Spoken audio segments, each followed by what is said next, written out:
अस्सलामुअलैकुम नाज़रीन, मैं हूं राना साजिद और आप देख रहे हैं प्राइम न्यूज़। जिस तरह हमने पिछली वीडियो में आपको बताया था कि हुकूमत ने 17 नवंबर को जो पार्लियामेंट का मुश्तरका इजलास बुलाया है, उसमें उन्होंने जो ज़ेर इल्तवा बिल हैं उनमें दो अहम बिल हैं, इलेक्ट्रॉनिक वोटिंग मशीन और जो ओवरसीज़ पाकिस्तानी हैं उनको वोट देने का जो हक दिया जाएगा, वो बिल उन्होंने पार्लियामेंट के मुश्तरका सेशन से मंजूर करवा लिए हैं। अपोजिशन की भरपूर मुखालफत के बावजूद हुकूमत ने ये जो बिल हैं, ये 33 बिल जो हैं वो मंजूर करवा लिए हैं। अब ये इमरान खान की वाज़े कामयाबी है। इमरान खान ने जो ओवरसीज़ पाकिस्तानियों के साथ जो वादा किया था वो उन्होंने पूरा कर दिया है, और जो उनका एक नैरेटिव था कि हम पाकिस्तान में एक ऐसा आज़ाद इलेक्शन चाहते हैं कि जिसमें किसी की मुदाखलत ना हो और कब दांदरी का जो शोर शराबा होता है वो ख़त्म हो जाए, उन्होंने उसके लिए इलेक्ट्रॉनिक वोटिंग मशीन, जिसकी बहुत ही मुखालफत की थी अपोजिशन ने, और वो किसी सूरत इस बिल को पास नहीं होने देगी, उनका ये दावा था। लेकिन इमरान खान ने और उनके जो इत्तेहादी हैं उन्होंने ये बड़ी आसानी से इन बिल को मंजूर करवा लिया है। अब जो अपोजिशन है वो 3-4 हफ्ते पहले उसका ग्राफ जो बहुत बुलंद था, क्योंकि वो मुल्क में रैली निकालने जा रही थी, जल्द से जुलूस करने जा रही थी कि महंगाई के खिलाफ हम हुकूमत को टफ टाइम देंगे। हुकूमत, क्योंकि हुकूमत महंगाई की वजह से जो वो बहुत परेशान थी कि इसको कैसे कंट्रोल किया जाए, क्योंकि महंगाई एक ऐसी वजह थी हुकूमत की कि जिसको अपोजिशन बुनियाद बनाकर हुकूमत के खिलाफ अवाम को खड़ा कर सकती थी।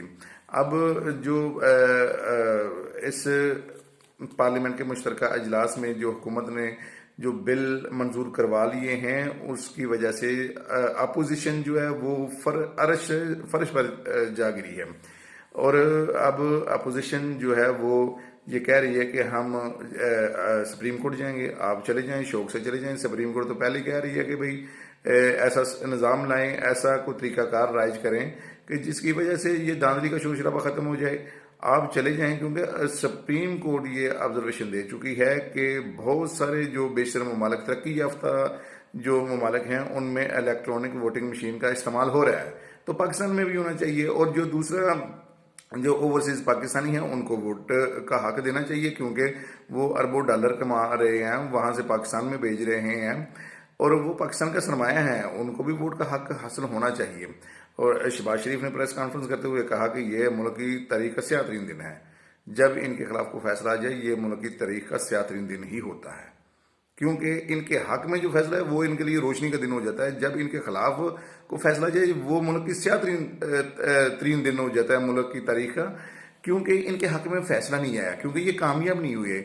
इन्होंने 40 साल से हुकूमत करके इस मुल्क को जिस स्याह तारीखी में जो इसको पहुंचा दिया है, इनको वो याद नहीं है।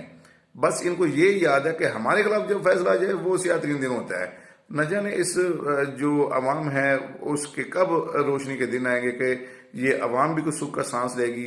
ये आपस की जो इनकी जो लड़ाइयाँ हैं, इनकी वजह से जो अवाम है वो अवाम महंगाई की चक्की में पिस रही है, रोज़गार नहीं है, बहुत सारे मसाइल जो ने इनको घेरे रखा है। उसकी वजह बड़ी यही है कि ये जो बार बार जो इक़्तिदार में आ रही थी 40 साल से, जो पार्टियां बारी बारी अपनी ले रही, लेकिन इन्होंने अवाम के लिए कुछ नहीं सोचा।